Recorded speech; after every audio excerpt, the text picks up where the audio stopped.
I'm so grateful you're here for this 1 minute mindset shift to help you get going this week and give you a little bit of tips, tricks, tools to shift your mindset a little bit to progress forward in your life.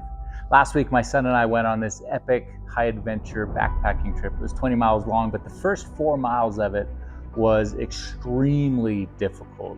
It was 4 miles, about 2,000 foot elevation gain, like straight uphill, backpacks on. It was heavy, it was hard, it was difficult.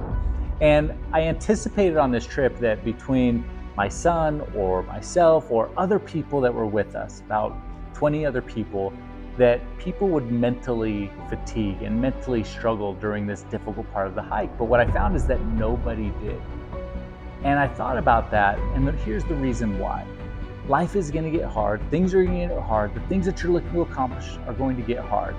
But when we don't give ourselves a way out, we only give ourselves a way through.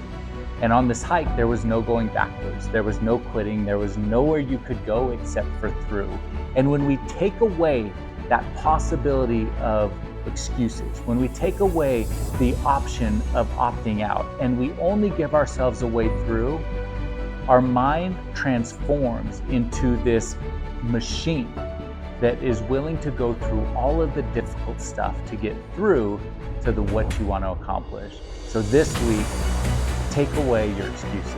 Take away the things that are holding you back. Take away the optional outs and only give yourself a way through, and it will change your